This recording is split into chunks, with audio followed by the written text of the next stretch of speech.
Domingo a gente faz as devidas venhas, né? Que está todo mundo aí. Mas ficou aquele gostinho de quando é que eu volto? No próximo. Mas nós vamos organizar. E o próximo. Esse foi bom, mas o próximo vai ser muito melhor, irmãos. Se prepare. Vai ser muito melhor mesmo. Amém? Glória ao Senhor Jesus. Só lembrando, irmãos, nós fizemos a ceia de Páscoa lá no sítio, mas domingo nós vamos fazer a ceia aqui, né? Alguns irmãos não participaram, não tiveram, então a gente não vai privar os nossos irmãos de participarem da ceia. E a gente que participou lá, participa de novo aqui, né? Não existe assim, mas eu já participei esse mês. Não, irmãos. A ceia, a igreja pode fazer toda semana, é critério da igreja. Tem igreja que faz toda semana, existe. Tem igreja que faz uma vez no mês, tem igreja que faz de 3 em 3 meses, tem igreja que faz de 6 em 6 meses, e tem igreja que faz uma vez no ano só. A orientação é toda, Jesus deixou assim, todas as vezes que vos reunirdes. Então, não é problema participar de 2, 3 ceias, não. A ceia é a comunhão dos santos, né, onde nós relembramos a morte, né, do Senhor Jesus, que se entregou pela vida da sua igreja, que somos nós. Então é algo muito importante. Irmãos, eu quero compartilhar com os irmãos algo que o Senhor teve ministrando no meu coração hoje o dia todo, e eu até falei com meu filho, poxa, eu vou subir que eu tenho a mensagem do domingo preparada, mas não tenho a da quinta-feira, mas Deus ficou falando no meu coração acerca. No domingo nós vamos ministrar em Efésios capítulo 4, verso 10, 11, que fala sobre os dons de ministério. E o Espírito Santo começou a falar comigo, eu ia ministrar outra coisa. E o Espírito Santo começou a falar ao meu coração sobre 1 Coríntios capítulo 12, que fala sobre os dons espirituais. E, dizer a verdade, o Espírito Santo hoje trabalhando e falando comigo nesse texto, cheguei em casa, aí eu já fui para o texto, para ler, reler, separei algumas coisas no tablet que eu deixei em casa, mas era só para marcação de texto. Não foi porque eu esqueci, não. Falei, não, hoje vai ser raiz, né, André? Aí tem que ter Bíblia de folha, de papel, de letra.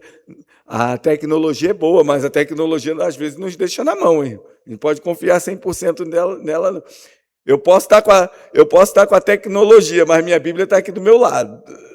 Porque se falhar, se der um apagão, né, tá aqui, ó, o papel não foge, não. Amém? Então vamos ler o texto de primeira carta de Paulo aos Coríntios, o capítulo 12, vamos ler do verso 5, 5, deixa eu ver aqui. Vamos ler do 4, né? Diz assim: ora, os dons são diversos, mas o Espírito é o mesmo. E também há diversidade nos serviços, mas o Senhor é o mesmo. E há diversidade nas realizações, mas o mesmo Deus é quem opera tudo em todos. A manifestação do Espírito é concedida a cada um visando um fim proveitoso. Aleluia. Presta atenção nisso. Porque a um é dada mediante o Espírito a palavra da sabedoria. A outro, segundo o mesmo Espírito, a palavra do conhecimento. A um é dada, no mesmo Espírito, a fé. A outro, no mesmo Espírito, dons de curar. A outro, operações de milagre. A outro, profecia. E a outro, discernimento de espírito. A um é dada a variedade de línguas, e a outro a capacidade de interpretá-las. Verso 11. Mas um só é o mesmo Espírito. É o mesmo Espírito, mas um só. E o mesmo Espírito realiza todas as coisas, distribuindo-as a cada um, individualmente, conforme ele quer. Amém? Vamos agradecer ao Senhor. Grandioso Deus e Pai eterno, Senhor amado, nós mais uma vez exaltamos o Teu nome. Pedimos a Ti, Pai, a Tua bondade, o Teu poder, a Tua graça, a Tua misericórdia, Pai, sobre nossas vidas, e que o Teu Espírito Santo possa nos conduzir e nos direcionar, Pai amado, nesta hora. É o que nós oramos a Ti e Te agradecemos em nome de Jesus. Amém. Glória a Deus. O apóstolo Paulo, após a ministração da ceia, que foi o texto que nós pregamos, 2 cultos lá no retiro, né? Pregamos em Mateus 26, e no domingo a gente ministrou a ceia em 1 Coríntios capítulo 11. Após isso, após ele falar da ceia, e a ceia está ligada a este texto, a cronologia, porque daqui, ao contrário de alguns livros, as cartas elas são cronológicas, porque é uma carta, ela não é um livro histórico que relata um pedaço, às vezes pula, passa para outro tempo. Não, aqui é Paulo direcionando uma carta para a igreja. Então, quando nós escrevemos uma carta, nós não pulamos a cronologia, né? Nós vemos falando, relatando um assunto, a gente pode até voltar no mesmo assunto depois para dar uma ênfase maior a algo importante. Mas essa parte dos dons, elas estão ligadas à ceia. Por quê? Porque no contexto aqui do capítulo 11, a ceia lá dos coríntios era uma bagunça, né? O negócio era estranho. O pessoal enchia a cara, o pessoal chegava com comida, comia, depois não esperava o outro irmão, e aí o que acontecia? Quem tinha, comia, e quem não tinha, ficava olhando. E Paulo vem, através dessa parte da carta, colocar a ordem. E assim também era nos cultos.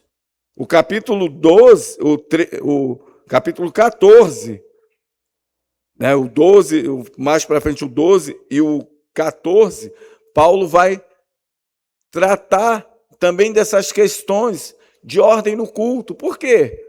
Porque mesmo a igreja de Corinto sendo uma igreja cheia dos dons, que movia nos dons, não sabia administrar os dons. Eu lembro, irmãos, eu me converti, olha só que coisa interessante. Eu me converti, mas eu não me converti numa igreja. Eu me converti na varanda da missionária Márcia, lá na favela, lá na Getúlio Cabral, né? E eu ia lá era segunda ou terça-feira, alguma coisa assim, né? Era de dia. Eu largava a loja e ia lá para o culto que tinha lá na campanha. Mas um dia chegaram e falaram assim: não, mas agora, você já aceitou Jesus, você precisa procurar uma igreja para congregar. Aqui não é uma igreja, aqui é um ponto de pregação, é onde a gente faz uma reunião bem pentecostal, né? Aquelas coisas. Aí tá, Sandra não era crente, não. Eu já ainda era mundana, eu não era crente. Aí, irmãos, eu fui para a igreja da missionária Márcia, que era ali em Santa Lúcia, de frente para a favela, né? A oração era Vou traçar o mapa histórico de Parada Angélica. Tem ali a Coronel Sisson, a linha, né? E que passa o trem de Piabetá e vai passando, vai até Saracuruna, o trem que não é elétrico. E ali, um lado era a favela e o outro lado era Santa Lúcia e mais à frente a igreja. E vai eu para a igreja. E eu nunca tinha ido. Eu tinha ido, sim, quando novo. Eu tinha ido numa igreja presbiteriana, que é tudo muito organizado. Eu tinha ido numa igreja batista, tradicional. Mas eu fui muito numa presbiteriana, quase me converti na presbiteriana. Teve uma época que eu ia todo domingo. Tinha umas garotas bonitas lá, eu era adolescente. Eu ia, né? Na presbiteriana, atrás das garotas. Por isso que eu não pego muito no pé dos adolescentes, não, mas Deus tem o tempo certo de pegar eles no laço, né? Mas numa igreja pentecostal, eu nunca tinha pisado. E chega eu nessa igreja, parecia a igreja de Corinto, agora eu posso entender. E começou o culto, e uma gritalhada, e blá, blá, blá, blá, blá. Aí, e grita para lá, e grita para cá, e pandeiro. Aí chegou até uma irmãzinha que eu conhecia, sentou do meu lado, batendo um pandeiro, eu já estava até meio tonto. E daqui a pouco aí veio o problema do Corinthians. Um fala em língua estranha, o outro fala também, todo mundo falando, e eu que não era... Eu tinha aceitado Jesus, mas eu não conhecia nada. Nunca tinha ido numa igreja. E aquele monte de língua estranha de lá, de cá, blá, blá, blá. Aí daqui a pouco um levanta, profetiza. Aí o outro levanta do outro lado, profetiza ao contrário do que o outro profetizou. E eu lembro dessa palavra como se fosse hoje. Um levanta e choque de vaso. Eu falei, que negócio é esse, Jesus? Eu queria ir embora, mas eu fiquei com medo, então eu fiquei quietinho lá. Fiquei com medo de me agarrarem. Aí tá eu quietinho, lá esperando o culto acabar. Aí daqui a pouco uma jovem levanta e... Não, essa igreja aqui está tudo errado, tem um monte aqui, as meninas estão de olho no presbítero. Eu falei, Jesus, daqui, que negócio é esse? Era a igreja de Corinto, era mais ou menos isso, coisa de doido. Mas era uma igreja cheia do poder de Deus. E o que isso traz para nós? Que Deus, Ele derrama do poder, Ele dá a cada um os dons como Ele quer, como nós lemos. Mas existe uma coisa chamada administração dos dons. E Paulo está falando aqui aquilo que Deus deu para a igreja. Jesus, depois da sua ascensão, Ele deu dons aos homens. E nós somos continuistas. Nós cremos. Nós somos uma igreja que crê nos dons espirituais. Tem igreja que não crê, né? Que diz que os dons não foram para aquela época. Não. Mas eu não posso negar experiências que eu já tive com Deus, também você já teve com Deus, em prol de uma teologia que afirma uma coisa dessa. E eu sei que as coisas que eu vivi e vivo com Deus não são emocionalismo, não são mentiras, até porque a gente não trabalha aqui com emocionalismo, né? A gente entende que o que nos move é a presença de Deus. E Deus, quando derrama dons aos homens, Ele derrama para quê? Para que a igreja se movesse nessas coisas. E não é errado. E se nós lermos aqui e contarmos, são 9 dons espirituais que Deus deu para a igreja, ou seja, para mim e para você, né? E E Paulo está falando aqui, mencionando cada dom. E ele fala, deixa eu me achar aqui. É concedido a cada um visando um fim proveitoso.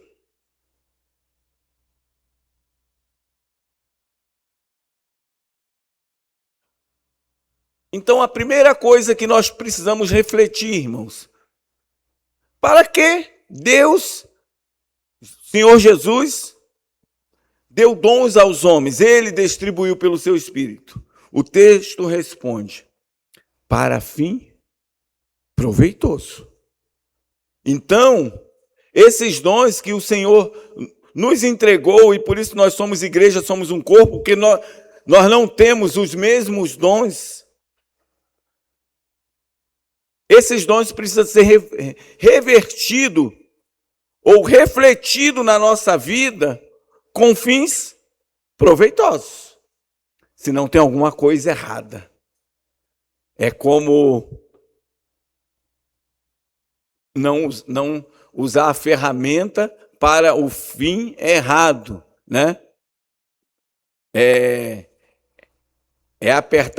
Querer apertar o parafuso com um martelo não dá certo, irmãos.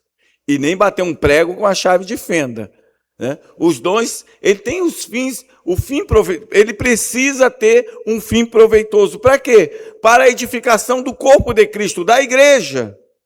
E esses dons espirituais é algo que muitas igrejas estão perdidas. Não que os dons estejam errados, não, pelo contrário. Os dons é algo que Deus derramou sobre a vida da sua igreja. Mas se não é bem administrado, qualquer coisa, irmãos, que não é administrado, pode se tornar um grande problema. Então, os dons são para um fim proveitoso. E Paulo fala a diversidade de dom. E tudo é concedido pelo Espírito, pelo mesmo Espírito. Então, agora outra coisa. Eu falei que são 9, eu não vou aqui falar de um por um. Mas se são 9 e nós não temos os 9, mas todos nós temos um. Todos nós temos. Por isso que eu não creio, eu não entendo o batismo com o Espírito Santo no falar em línguas. Porque se são 9 dons, por que ser batizado com o Espírito Santo é obrigatório falar em línguas? Não. Na antiga aliança, que eu chamo da Bleia, né? Tinha que falar em língua. Aí sabe o que acontecia, irmãos? Pessoas mentindo, pessoas sendo treinadas. Por quê? Porque para você ser obreiro, ser um diácono, um presbítero, se você não falar em línguas, seu ministério fica lá. Ó. Você pode ser o maior intelectual, olha só que incoerência, maior conhecedor, ter uma boa oratória, mas se não falar uma língua estranha, você não vai ser um diácono, talvez um diácono, mas um presbítero nunca, um pastor nem pensar. E aí você ora, impõe as mãos e Deus cura a pessoa. Você ministra a palavra e Deus trata as pessoas, mas não falou em línguas, não serve. É coisa de doido, né? Então, nós temos o entendimento que ser batizado no Espírito Santo não necessariamente é falar em línguas. Eu creio que os dons fluem na igreja e eu creio que os crentes verdadeiros, eles são cheios do Espírito Santo. Isso não ignora a continuidade dos dons. Amém? Cheio do Espírito é cheio de dons. E olha só que interessante. Então, Deus dá a cada um segundo o mesmo Espírito, da palavra de sabedoria, né? E vai de conhecimento, fé. Quem aqui tem fé? Então eu tiro a fé, eu tiro o conhecimento, então eu vou ficar só com a língua estranha e com a profecia, se for isso. E qual a importância disso? A importância, irmãos, que nós somos um corpo, e num corpo há diversidade de dons. E aqui na continuidade do capítulo 12, Paulo faz um simbolismo do corpo humano, fala de olho, de pé, de ouvido, que não são os mesmos, mas todos são parte do corpo. E tudo que faz parte do corpo tem um fim. Qual a palavrinha-chave? Proveitoso. Tudo tem um fim proveitoso.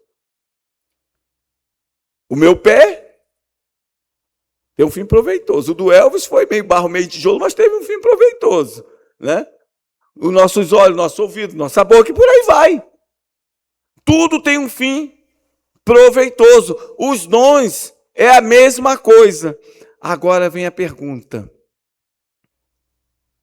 E quando os dons não estão sendo usados para um fim proveitoso? Esse é o grande problema. Como assim, pastor? Será que estava sendo usado na primeira igreja que eu fui para um fim proveitoso? Que eu recém-convertido, fiquei assustado e queria ir embora? Será que é para um fim proveitoso quando a pessoa profetiza algo que não é de Deus? Algo do seu próprio coração? Ou algo das suas próprias angústias ou das suas próprias frustrações? Ali é muito terreno, irmãos. Todos nós temos essas questões na nossa vida. Todos. Pastor, você é frustrado? Não, mas eu passo por frustrações. Quem não passa? Você projeta alguma coisa, você vê, poxa, tudo dá certo na sua vida? Que na minha não, irmãos. Se desse certo, oh, meu Deus. Eu sei que o fim da minha vida e da tua vida deu certo, porque o fim da nossa vida não é fim de vida, é eternidade. Aí não há choro, não há dor, não há frustração, não há nada.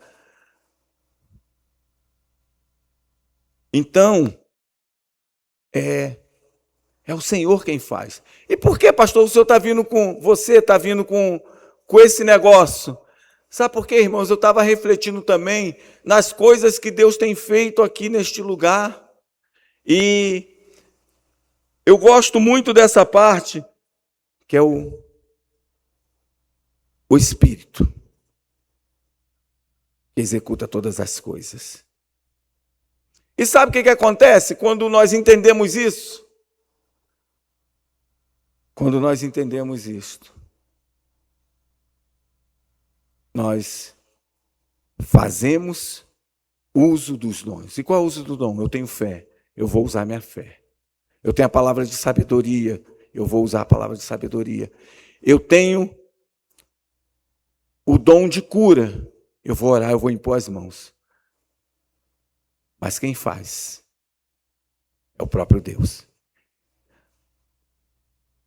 Não é ter o dom de cura que eu viro um curandeiro.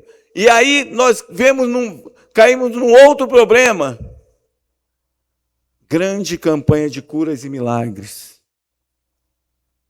Irmãos, aí na matemática, a ordem dos fatores não alteram o produto. Amém, juventude? Não é isso? Ou dos fatores não alteram a soma, né? É mesmo. Mas com Deus não é assim. Deus é Senhor e nós somos servos.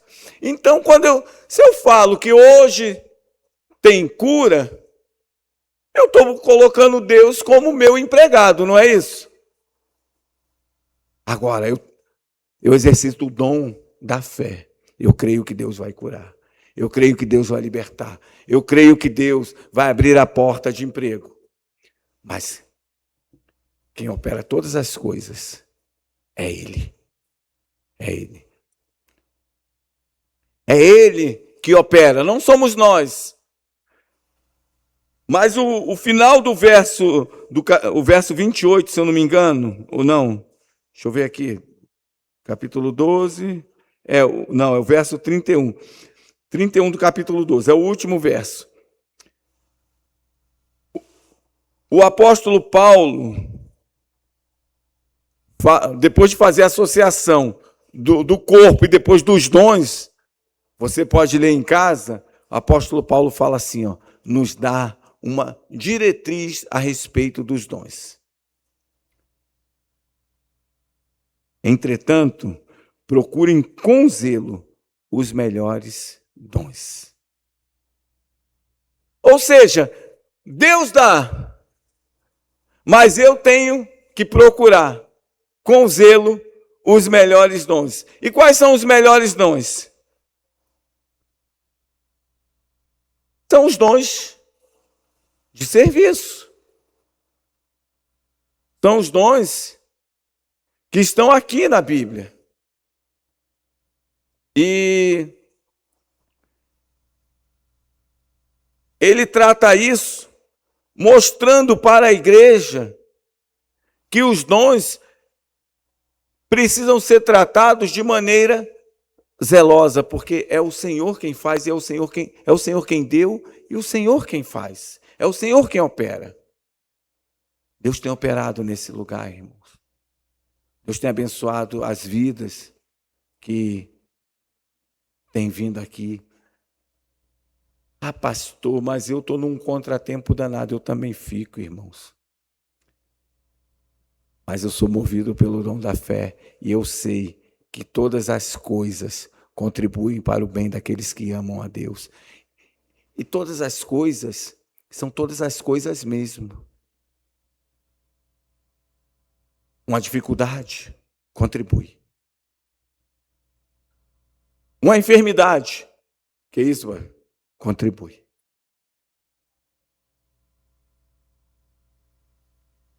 Talvez contribua de uma maneira que eu não entenda e não compreenda. Mas eu sei que contribui. Por quê? Porque vai me fazer amadurecer. Vai me fazer buscar mais a Deus. Talvez eu esteja disperso, eu esteja num lugar que não devia estar. E Deus me tira daquele lugar. E só em me tirar daquele lugar me trouxe um problema, me trouxe uma dificuldade, porque aquele lugar estava me trazendo conforto, talvez estava me trazendo estabilidade. Mas quando Deus mexe no tabuleiro, irmãos, eita, aleluia. Nós entendemos que a nossa estabilidade não está em nós, mas está nele. Deus é o Deus que mexe nas estruturas. Até cadê a Lourdes? Que a Lourdes gosta, né? Mexe com a minha estrutura. E eu não entendo. Mas existe uma coisa chamada aqui, ó, o dom da fé. Busque ele. Existe outro dom que fala aqui, que as pessoas só querem saber de profecia e de língua estranha. Mas existe o dom de discernimento. O discernimento, irmãos, quando eu não entendo nada, eu uno com a fé e vou para a revelação do Espírito. O que Deus quer da minha vida nesse turbilhão, nesse vendaval, nesse furacão. Senhor, me mostra, porque existe propósito sobre todas as coisas e eu confio em Ti, eu Te amo. Isso vale para os crentes, daqueles que amam o Senhor. Então, irmãos, não temas. Confie no Senhor. Circunstâncias também contribuem para a nossa vida. Eu fico pensando uma vez, a época que eu passei, a fase mais difícil da minha vida, irmãos. Eu nunca vou esquecer. E não é para esquecer. Foi quando eu estava na loja falida, não entrava ninguém, não entrava, às vezes até quase meio-dia não tinha mistura, coisa. E meus filhos não eram acostumados àquilo. E o Senhor agora, por que isso?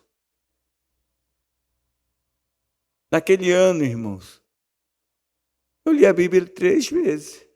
Eu tinha tempo, orava mais. Se nada para fazer, eu ia para o escritóriozinho, ia dobrar meu joelho. Ia orar, chorar, ler a Bíblia, orar. Eu tenho uma Bíblia que ele perdeu até o capítulo 21 do Apocalipse, né? Era a Bíblia que eu tinha, era a única que eu tinha, que minha mãe me deu. Uma capa dura, está lá guardadinha lá. Ela não tem a última página. Eu entendi naquela época? Não. Porque o vento era muito forte. A situação era muito difícil. Mas depois eu vim entender. Depois eu vim compreender. E Deus faz essas coisas. E Deus nos move. Mas Deus, naquele tempo, me tirou de lugares que eu andava que não era para mim, que não era para a minha vida. Então Deus sabe como trata com seus filhos, com aqueles que Ele ama. Aí, para a gente encerrar, depois que Paulo dá essa explanação a respeito dos dons, né, que era o foco da igreja de Corinto, e nós precisamos contextualizar isso, vem o capítulo 13. E aí Paulo fala, foi Paulo ou foi Renato Russo? Acho que foi Paulo, né, que escreveu, né? Porque Renato Russo cantou isso daqui. É até bonita a música, né? E ele fala ainda que eu fale a língua dos homens e dos anjos, se não tiver amor, serei como o bronze que soa ou como um símbolo que retine.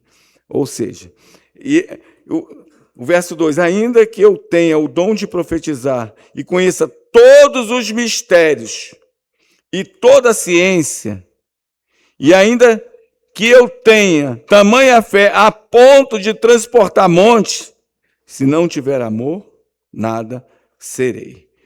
E ele vai relatando e vai falando de coisas importantes, coisas desejáveis, porém, não tão relevantes, ou não sendo a principal. E lá no final do capítulo 13, no verso 13, vou mandar mudar isso daqui, né? Porque 13 está tão ruim, né? Aí ele fala assim, ó. Deixa eu ler do 11 em diante, tá? O 11 fala assim, ó. É o versículo que meu filho mais gosta. O texto que meu filho mais gosta é esse daqui, ó. Quando eu era menino, falava como menino, sentia como menino, pensava como menino. Quando cheguei a ser homem, desisti das coisas próprias de menino. Porque agora vemos como no espelho, de forma obscura, mas depois veremos face a face. Agora, meu conhecimento é incompleto, mas depois conhecerei como também sou conhecido. Aí o verso 13. Agora, pois, permanece a fé, a esperança e o amor. Essas três, porém, o maior deles é o amor. Só quero frisar duas coisas aqui. A primeira coisa que Paulo está falando para os crentes: vocês não são mais meninos, precisam adquirir maturidade, abandonar as coisas de menino. Já passou o tempo. E estava falando para a igreja de Corinto. Sejamos crentes maduros, crentes centrados, crente que observa as Escrituras, que discerne as coisas espirituais. Mas aí ele fala, olha, Todas essas coisas. Hoje eu vejo tudo obscuro, eu não entendo. Era isso que Paulo estava falando. Nós não temos a clareza de todas as coisas, mas vai chegar um tempo que nós teremos. E nós nos veremos, irmãos, isso é de uma profundidade tão grande. Olha só, nós às vezes falamos assim, eu me conheço, não é? É uma meia verdade, que eu me conheço mesmo. Deus nos conhece, é uma verdade plena. Porque olha só, Deus nos vê, Deus nos conhece como nós não nos conhecemos. É isso que Paulo está falando. Às vezes nós nos vemos como aquela pessoa, para mim não tem jeito, eu estou perdido, né? Quantas pessoas falam isso? Mas Deus olha assim, ó, não é assim, não é desse jeito. Você é isso, isso, isso. E nós não entendemos, nós não nos conhecemos como Deus conhece, mas vai chegar um tempo, irmãos, que nós vamos nos ver como Deus nos vê. Tudo aquilo que é obscuro vai sair de nós e nós vamos ter a clareza de ver todas as coisas como elas são. Mas de todas essas coisas, só 3 coisas vão permanecer: esperança, fé, esperança e amor. Mas a mais importante delas é o amor. E o que tem a ver isso, pastor? Eu quero te falar que em meio a todos esses dons, e Paulo enfatiza isso nesse capítulo 13, se nós formos uma igreja que não ama, não serve para nada.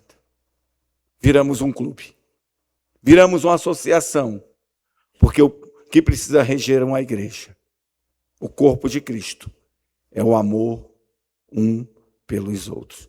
Vamos nos colocar de pé?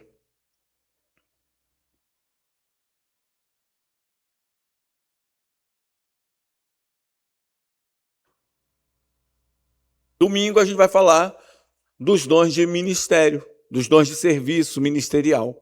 Também vai ser a nossa pauta da ceia. Já vou te adiantar, vai ser uma palavra rápida com 2 pontos, olha só, 2 pontos. Se não render, né, cada ponto, às vezes não só o negócio vai longe, mas não vai não, eu creio. Você tem fé? Amém. Então, vamos com a ceia sair daqui 12:00. Eu creio nisso, amém? Vamos orar. Irmãos, nós falamos de fé, nós falamos que o Espírito é quem faz. E hoje também é o culto da família. Eu não sei aquilo que você precisa e nem tenho capacidade para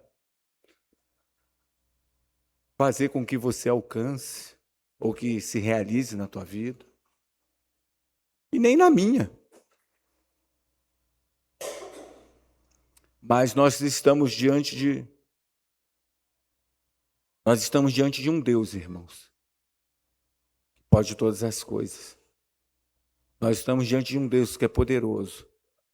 Nós estamos diante de um Deus que fala haja e há. É esse Deus que nós servimos, que nós conhecemos, que nós buscamos. Eu quero orar nessa noite e gostaria que você colocasse diante do Senhor as suas causas. Nós não fazemos campanha disso ou daquilo, porque quem faz campanha é charlatão, irmãos, com perdão da palavra, que eu não posso garantir a você uma coisa que não está em minhas mãos. O que eu posso garantir a você, que eu posso fazer por você, é te dar R$20 se você estiver precisando muito, que é o que eu tenho na minha carteira. Se você falar, quero 25, eu não tenho.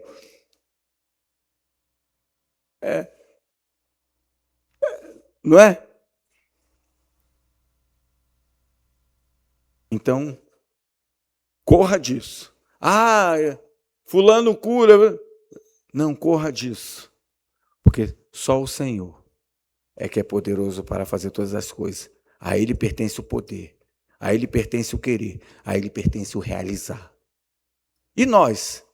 nós usamos o dom da fé e sabemos que Ele pode todas essas coisas. E pela nossa fé, nós ministramos no nome dEle, não no nosso nome. E Ele, segundo a sua soberana vontade, Ele pode fazer em nossas vidas. E nós só temos o direito de pedir. E eu quero orar junto com você, e você coloque as suas necessidades diante do Senhor. Grandioso Deus, Pai Santo, Senhor amado, eis aqui a tua igreja, os teus filhos, Pai, tuas filhas, Senhor da glória, Pai, cada um aqui tem uma causa, tem uma necessidade, seja na família, seja no trabalho, seja uma porta de emprego, seja no casamento, Pai, seja na saúde, ó Deus amado, Pai, o Senhor é o Deus que pode todas as coisas. Pai, o Senhor é o Deus que transforma e muda a história, porque o Senhor escreveu a história que nós não sabemos o que foi escrito. Pai, mas segundo a tua boa e grandiosa vontade, Pai, a tua palavra diz que o Senhor não resiste a um coração quebrantado e contrito. E é por isso que nós estamos aqui, Pai, com os nossos corações abertos, para clamar aquele que pode todas as coisas. O Senhor resiste aos soberbos. E o que não há em nós aqui, Pai, é soberba, porque nós entendemos que somos totalmente dependentes do Senhor. E que sem o Senhor, nós nada podemos. Pai, mas nesta hora eu peço a Ti, ó Deus, que o Senhor estenda a Tua boa mão sobre cada família aqui representada. E que o Senhor possa e venha, poder o Senhor pode gerar o milagre que cada um precisa, Pai. Ó Deus amado, não aquilo que nós queremos, Pai, mas aquilo que nós precisamos. Ó Deus amado, eu coloco diante de Ti, Pai, as petições que foram colocadas nesta hora por cada um. E o Senhor sabe a petição do meu coração, Pai, que eu tenho colocado diante de Ti. Ó Deus amado, que a Tua vontade, que a Tua soberania venha se cumprir. E que aquilo que o inferno tenha projetado contra a nossa vida, contra a vida da Tua igreja, contra a nossa família, caia por terra em nome de Jesus. Assim nós oramos e abençoamos, Pai, a vida de cada um dos Teus filhos, cada família aqui representada, em nome do nosso Senhor e Salvador Jesus Cristo.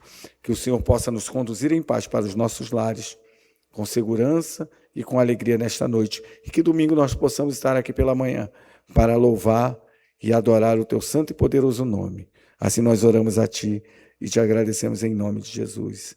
E que o grande amor de Deus, nosso Pai Todo-Poderoso, que a graça salvadora do Senhor Jesus Cristo e a comunhão do Espírito Santo de Deus esteja com toda a igreja que aguarda e ama a vinda do nosso Senhor e Salvador Jesus Cristo. E a igreja que concorda diz: Amém. Vamos em paz, irmãos, na paz do nosso Senhor.